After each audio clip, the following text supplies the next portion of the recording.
안녕하세요, 스테이션비의 강병입니다. 자, 저희 스테이션비 채널에서는 확실히 전기차에 대한 리뷰가 최근 많아졌습니다. 하지만 평범한 전기차 리뷰보다는 전기차를 가지고 할 수 있는 여러 가지 다양한 실험들을 시행해 왔는데요. 사실 이렇게 짧게 며칠 정도 시승을 해보는 이 정도로는 알 수 없었던, 정말 전기차 오너가 되어야지만 경험해 볼 수 있었던 그런 내용들도 하나둘 알아나가고 있기도 합니다. 그래서 이번 시간에는 요즘 전기차에 대한 여러 가지 오해, 선입견들, 그리고 또 전기차가 앞으로 어떻게 우리의 이 자동차 산업에서 포션을 차지하게 될지, 이런 부분에 대한 이야기를 좀 나눠보고 싶은데요. 과연 우리는 왜 전기차를 선택하게 되는 걸까? 저를 포함해서 또 저보다 더 먼저 전기차 라이프를 시작했었던 동료 드라이버가 한 명 있습니다. 그래서 오늘 그 특별 손님을 모셔서 같이 한번 이야기를 나눠보는 시간을 갖도록 하겠습니다. 자, 이제 오늘의 특별 게스트를 모셔보도록 하겠습니다. 이분도 드라이버고 전기차를 저보다 먼저 타셨던 분입니다. 아니, 전기차 이야기 하시기로 하셔놓고 이 지프가 웬 말이에요? 어서와요. 여러분들, 자, 권보미 드라이버를 모셨습니다. 안녕하세요, 권보입니다. 네.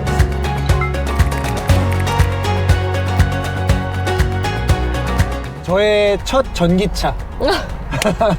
그리고 아무튼 이거 말고 지금 또 그 타이칸 EV도 타고 있는데, 어쨌든 자동차, 전기차에 대한 자세한 이야기는 우리 가면서 네네. 차근차근 나눠보도록 하죠. 좋습니다. 네.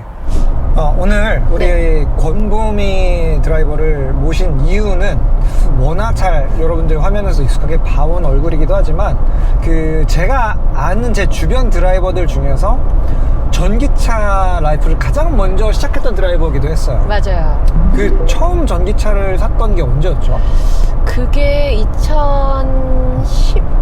2019년도였나요? 정확히 저도 기억은 안 나요. 막 처음 나온 전기차였던 코나. 그렇죠. 네, 그게 판매가 시작되자마자 제가 샀거든요. 그러니까 거의 전기차가 풀리면서 장거리를 갈 수 있는 전기차, 막 예전에 그 100km, 200km 가던 그런 전기차들 말고 진짜 좀 탈만하겠다, 약간 대중화의 붐을 일으켰던 그 전기차가 나오기 시작할 때쯤 이미 타고 나오더라고요. 네, 맞아요. 사실 저는 약간은 호기심이 있었어요. 네, 왜냐면 자동차를 드라이빙을 알려주는 직업이기도 하고, 그래서 전기차나 그리고 또 수소차 나왔을 때 수소차도 사려고 했었고. 수소차도? 네. 와. 그 넥소 있잖아요. 그것도 사려고 했었어요. 왜냐면 이 먹는 밥이 바뀌는데 이 자동차의 움직임은 또 어떻게 바뀔까, 이런 것들이 궁금해서 경험을 해보고자 했는데, 넥소는 사실 주변에 수소 충전소가 많이 없어서. 그쪽 그 당시는 진짜 없었죠. 그 당시에는 진짜 없었죠. 네, 그래서 포기를 했고 전기차로 이제 주행을 했었던. 그러면 이 자동차 쪽 말고도 원래 본인이 좀 얼리 어답터 성향이 있어요? 전혀 없습니다. 근데 이제 자동차는 관심사다 보니까. 그쵸. 그러니까 누구보다 좀 먼저 경험을 해봐야 이제 사람들과의 커뮤니케이션이 되지 않을까라는 생각으로 사실 구매를 했고, 원래 메인카가 따로 있었어요. 그러니까 메인으로 타는 자동차는 디젤 연료였고, 세컨카 개념으로 이제 코나 EV 순수 전기차를 샀는데, 사자마자 한 6개월도 안 탔던 것 같아요. 한 3, 4개월쯤에 벤츠 팔고 코나 EV 2대를 운영을 했어요. 이것도 진짜 독특하죠. 네. 아니 근데 진짜로 이 선수들 사이에서 전기차 선택해서 타는 선수들 비율이 은근히 높아요. 지금도 많아지고 있고. 그러니까 저는 정말 늦게 전기차에 입문한 케이스예요. 그쵸. 전 그거 여쭤보고 싶었어요. 사실 전기차 좀 혐오하시지 않으셨나요?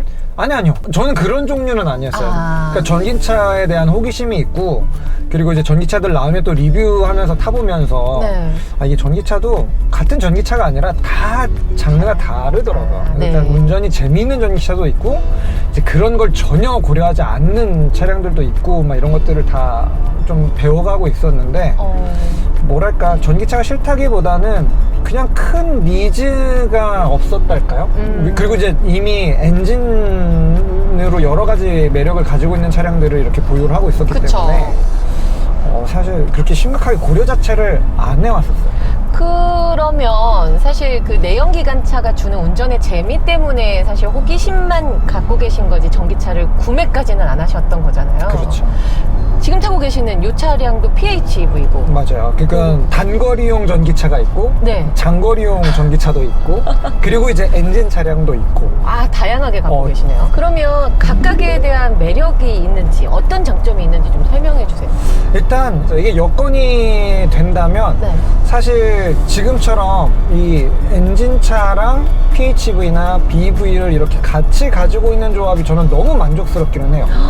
이제 왜냐면 드라이버로서 정말 그 엔진이 주는 어떤 그 원초적인 즐거움이 필요할 때 그쵸. 시동을 걸고 점화되면서 막 배기에서 울리는 이 소리를 듣지만 우리가 보통 일상적으로 차를 타는 시간의 거의 99%는 네. 스포츠 드라이빙은 아니잖아요. 그쵸. 저만 해도 사실 평상시에 이용하는 차량의 사용 패턴이나 운전 패턴을 봤을 때에는 사실은 막 그렇게 하이 RPM을 순해서 달리는 경우는 거의 없어요. 그쵸. 그건 좀 이상한 거 아닌가? 아, 그건 길 위에서 그렇게 타면 사실 또 문제가 되는 거기도 하고. 그렇죠. 네네. 그러다 보니까 뭐 적당한 퍼포먼스에 또 좋은 승차감, 그리고 또 이제 이왕이면 유지비도 좀 절약할 수 있는 네.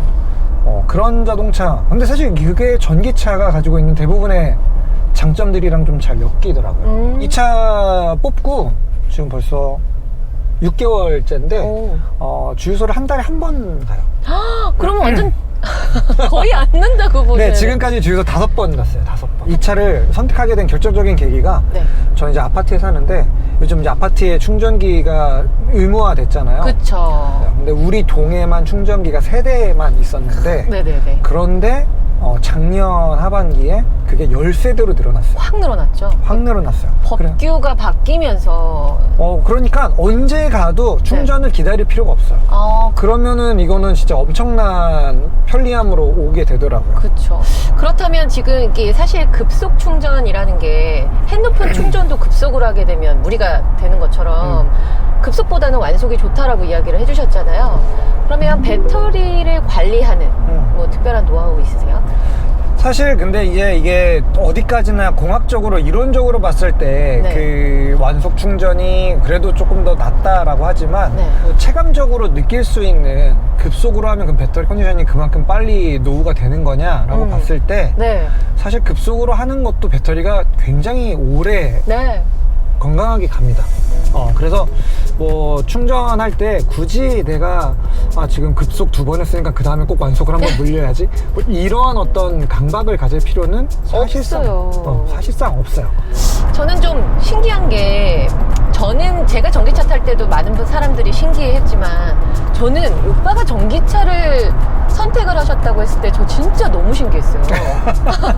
운전해주는 즐거움이 사실 내연기관에 더 많이 있다고 많은 사람들이 생각하시잖아요. 그렇죠. 그 전기차가 주는 운전에 대한 즐거움 어떻게 생각하세요? 제가 전기차를 선택한 건 그런 스포츠 드라이빙적인 측면만 고려했던 건 아니에요. 당장 이 차만 하더라도 이 차는 그런 운전의 즐거움을 주는 차는 아니잖아요. 그렇죠. 근데 어떤 장점이 있냐면 애초에 엔진이었을 때 주지 못했던 장점들이 전기로 오면서 부수적으로 생겨나는 경우들이 많아요. 이 차만 하더라도 사실 엔진이 굉장히 시끄러운 차거든요. 그 소음과 진동이 있어서 사실 이걸 데일리로 쓰기가 좀 부담스럽다 싶을 정도의 자동차인데 그거 하나가 전동화 파워트레인으로 바뀌게 되면서 굉장히 조용하고 그리고 또 연비에 대한 부담, 이게 원래 휘발유 엔진으로 가면 연비가 정말 꽝이에요. 그쵸. 근데 사실 이렇게 완전한 전기 모드로 가게 되면은 뭐 이게 뭐 풍절음이 들어오는 건 어쩔 수는 없지만 이 엔진이 덜덜거리면서 오는 그 주행의 피로감 이런 것들은 완전히 제거가 돼요. 그러니까 이건 운전의 즐거움, 약간 우리가 빨리 달릴 때 운전의 즐거움이랑 또 다른 영역의 즐거움이 생기는 거죠. 전기차는 일단 기본적으로 그 출력의 인플레이션이 지금 많이 돼 있잖아요. 엔진 차량들은 300, 400마력만 돼도 고성능 엔진 하지만 전동화 차량들은 300, 400마력이 거의 엔트리 마력이에요. 그러니까요. 일단 그 스로틀 페달하고 타이어가 직결되어 있는 그 느낌 있죠? 그 딱 일체감 있는. 아니다. 다시 정리할게요. 제 뇌신경이랑 타이어랑 직결되어 있는 느낌. 제가 여기에서 나는 지금 가속을 해서 속도를 올려야지라고 생각하는데 이미 속도가 올라가고 있어. 중간에만 뭐 스로틀을 밟아서 케이블이 당기고 뭐 이런 게 없이 생각하면 그대로 그냥 움직이는 와. 그 가능성. 저는 이 비유가 진짜 완벽한 비유였다라고 생각이 들어요. 저도 처음 타면서 그 생각을 했거든요. 내가 엑셀을 밟아야지 하는 데 가고 있는 거예요. 그쵸. 뇌와 페달이 직결되어 있다. 그게 운전의 즐거움이다. 그게 이제 약간 그 뭔가 우리 가속력에서 오는 즐거움이라고 한다면 이제 요즘 나오는 전기차들은 이제 셰시의 완성도도 좋아졌고 그리고 이제 또 저는 또 드리프트를 굉장히 즐겨 네. 하잖아요. 네. 근데 전기차가 드리프트가 되는 세상이 됐어요. 맞아요. 물론 모든 전기차가 되는 건 절대 아닙니다. 일부 전기차들이 멋진 드리프트 실력을 뽐내기 시작했습니다. 그러면서 이거는 여전히 드리프트만큼 운전에 즐거움을 주는 차는 없잖아요. 맞아요. 그게 전기차 시대에도 계속될 수 있다면 난 전기차 환영일세. 그러면 전기차 코나를 그렇게 열심히 타다가 네. 그런데 전기차를 주변에 그렇게 많이 전도를 해놓고 네. 어느 순간 엔진차로 돌아갔죠. 네. 자, 그 사정은 우리 장소를 좀 바꿔서 한번 들어보도록 네. 하죠. 너무 궁금한데?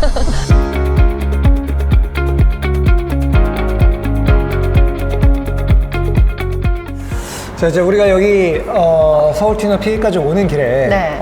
전기차에 정말 그렇게 전도사로서 활동을 하던 권보미 선수가 불현듯 전기차를 버리고 다시 엔진 차량으로 돌아가는 네. 이런 어떤 행보를 왜 했는지 이게 궁금했거든요. 그 외가 아주 아까 잠시 말씀드렸지만 찰나의 순간이었고 찰나의 이유 때문에 네. 그렇게 됐어요. 이게 결국 충전이었는데요. 강원도 인제에서 행사를 하고 인제에서 부산을 넘어갔다가 네. 그리고 나서 영암으로 마무리가 되는 행사였는데 이게 이동 시간이 너무 길잖아요. 그러다 보니까 이게 몸도 피곤해 죽겠는데 충전을 중간중간 해야만 하고 편하게 못 자는 거예요. 그리고 아시겠지만 요즘에는 전기차 충전 용량이 자동차가 받아들이는 용량이 상당히 커져가지고 네. 뭐 20분 만에 완충이 되고 이제 이런 시간이 굉장히 단축이 되지만 제가 탔던 초기형 코나 EV 같은 경우는 그게 받아들여질 시스템이 갖춰져 있지는 않은 차였어요. 맞아. 그런 상황에서 사실 충전소에 가서 물리는 시간도 시간이고 그때 당시는 되게 그 충전 인프라가 너무 없었어서 좀 힘들었었고 그래서 어쩔 수 없다. 나는 나의 직업 특성상 내연기관일 수밖에 없겠다. 그렇다면 전기차는 아닌 게 되겠구나라고 해서 내연기관으로 연비 효율이 좋은 디젤로 변경을 했죠. 사실 디젤이면은 어떻게 보면 지금 권보미 선수의 라이프스타일에 굉장히 잘 맞는 파워트레인이라고 저는 생각이 드는데 네. 딱 2년만 타고 다시 전기차로 가겠다고 생각하게 된 계기는 뭐예요? 이것도 아주 단순합니다. 경제적인 부분도 있는데 사실 저는 경제적인 부분보다는 저는 저에 대한 시간이 정말 중요해요. 제 시간을 효율적으로 잘 쓰고 싶어 하는 사람인데 제 차 같은 경우 지금 9만 킬로가 다 돼가는데 메인터넌스를 하기 위해서 그 AS 센터를 방문하는 게 저에게는 엄청난 손실로 느껴져요. 비용적인 손실도 있지만 잘 아시잖아요. 수입차 AS 센터 예약하기 쉽지 않고 그리고 또 디젤 연료차 같은 경우는 8만에서 9만 이제 넘어가는 시점에는 또 꼭 해줘야 되는 메인터넌스들이 있어요. 큰 돈 들어가는 시점이 또 있죠. 그게 너무너무 스트레스고 뭐 물론 돈 들어가는 것 그것도 마음 아프고 굉장히 배가 아파요. 그러니까 전기차를 제가 안 타봤더라면 당연히 해야만 하는 그냥 당연한 거라고 생각했겠지만 그렇죠. 전기차를 타다가 넘어오니까 마치 누군가에게 갈취당하는 느낌. 그렇죠. 이미 그런 게 필요 없는 전기차에 그래도 꽤 익숙해져 있다가 네. 그러다가 이제 다시 원래 엔진차로 돌아오니까 더 그 온도 차이가 많이 느껴질 수밖에 없던 거죠. 너무나 크죠. 그리고 엔진 소음이 예전에는 그렇게 크지는 않았다라고 생각을 했는데 엔진 오일을 그렇게 자주 바꿔줌에도 불구하고 시끄러워졌어요. 그건 역체감이 분명히 존재할 거예요. 역체감? 그러니까 저도 이제 전기차랑 엔진차를 같이 보유하다 보니까 처음에는 전기차에 있어도 자주 안 탈 거라고 생각했거든요. 네. 근데 그 키에 빠르게 손이 가는 차는 항상 전기차예요. 이걸 한 2, 3일 타다가 엔진차 시동을 딱 걸잖아요. 엔진이 고장난 줄 알았어요. 이게 이렇게 덜덜거리고 소음이 크고 이런 파워트레인이었나? 그래서 제가 지금 역체감을 느끼고 있는 것 같고 실제로 디젤 연료 차량은 5만 킬로 이상이 되면 사실 사운드가 좀 더 커지는 건 맞잖아요.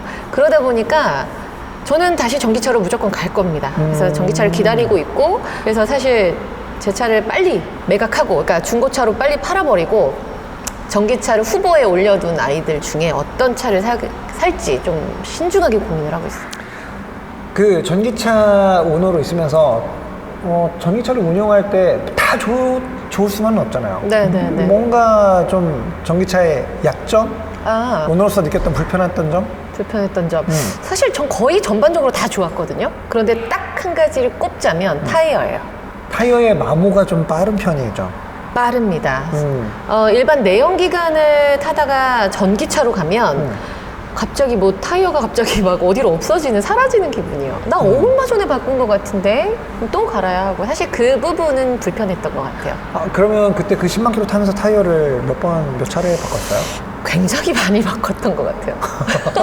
정말 자주 바꿨어요. 마일리지도 워낙 길고 많았고.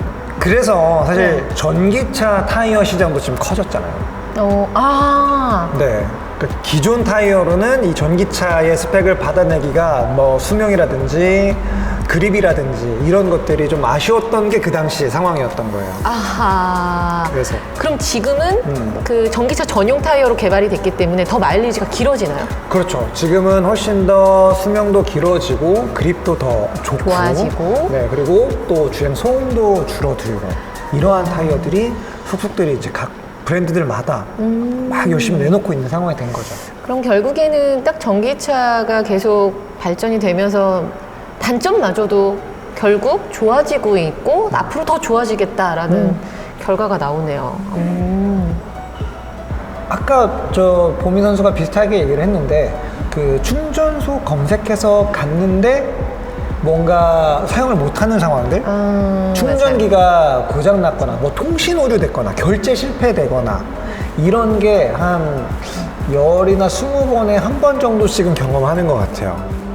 그것도 사실 초창기만 그랬지, 전국 기준으로 봐도 이제 다니다가 주로 충전하는 휴게소들이 몇 군데가 좀 익숙하게 생기면 그러면 이제 그때는 그런 불편함들이 없어지는데, 정말 초행길 갔을 때, 초행길 가서 정말 모르는 동네에서 충전기를 찾아다닐 때는 그렇게 몇 번 좀 좌절했던 경험들이 있거든요.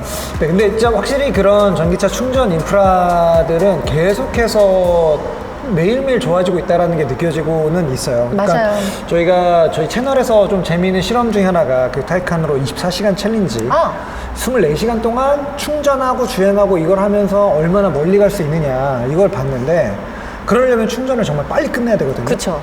근데 그때 저희가 전국 8도를 2바퀴를 돌면서 고속도로 휴게소만을 이용하면서 충전을 했는데, 사실 그때 초고속 충전 시설이 우리나라가 그렇게 잘 됐다는 걸 새삼 깨달았어요. 생각보다 초급속 충전소가 많고 가서 다른 차가 충전하는 걸 기다렸던 적도 거의 없었고, 우와.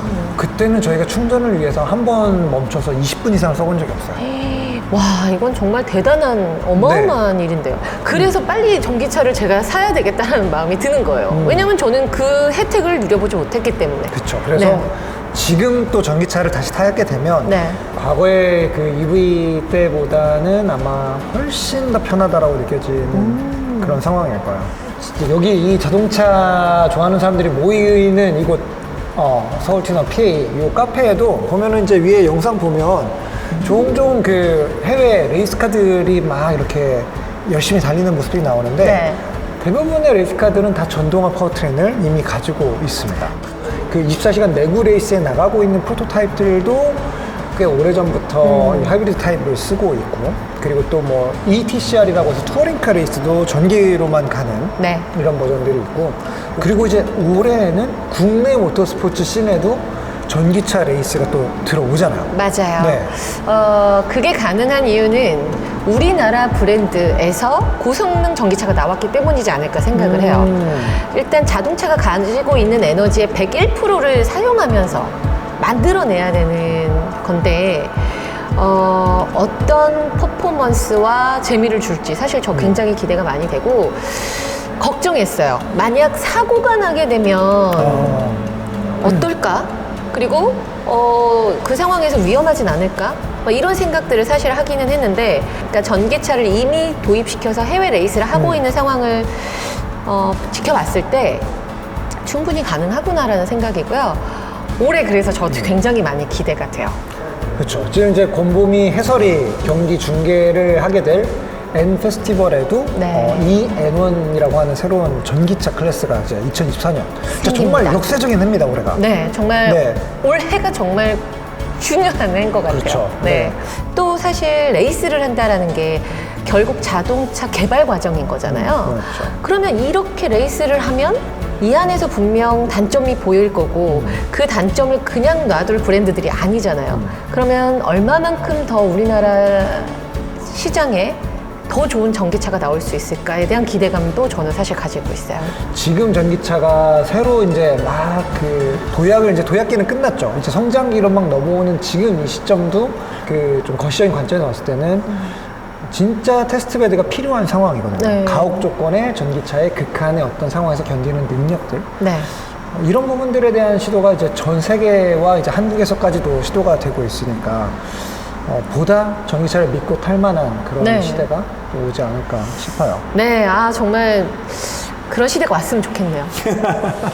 자, 그 오늘 이렇게 권보미 선수와 함께 여러 가지 이야기를 좀 들어봤습니다. 전기차 시장이 요즘 약간 주춤하고 있다라는 그 기사들이 좀 나오고는 있어요. 네. 보조금의 뭐 혜택도 좀 줄기도 했지만 뭐 이미 깔릴 만큼 깔린 거 아니냐라는 시선도 있기는 한데 뭐 영상을 통해서 꼭 드리고 싶었던 이야기는 전기차 사실 한번 타볼 만하다. 그럼요. 이거 자동차라는 게 한번 사보고 진짜 정 아니면 사실 다시 팔 수 있는 물건이잖아요. 자동차 살 때 너무 신박하지 않았으면 좋겠어요. 전기차도 한번 사보시고 오픈카도 한번 사보시고 아니면 다시 팔면 되니까. 그래서 저는 내가 경험해보지 않은 장르니까 앞으로도 계속 안 타볼래 라는 보수적인 자세보다는 저 자동차는 진짜 경험해봐야지만 열리는 그 세상이 분명히 있어요. 네, 네. 그래서 전기차 라이프도 한번 적극적으로 고려를 해보시면 어떨까 싶습니다. 네. 더 많은 전기차 오너분들이 계속 생겨난다면 제가 받는 보조금은 적어지겠죠? 저는 당장 전기차를 고려하고 있습니다. 저는 여러분들보다 먼저 오너가 될 겁니다. 자, 그럼 이번 시간은 여기서 이렇게 마무리를 하도록 하고요. 저희 스테이션비 채널은 앞으로도 전기차 새로 나오면 온갖 차를 괴롭힐 수 있는 여러 가지 방법과 실험과 리뷰를 통해서 심층 분석을 하고 그 내용을 투명하게 여러분들에게 전달해드릴 예정이니까요. 저희 채널 앞으로도 많이 사랑해 주시고 다음 영상에서 인사드리도록 하겠습니다. 오늘 네, 고맙습니다. 즐거웠습니다. 네.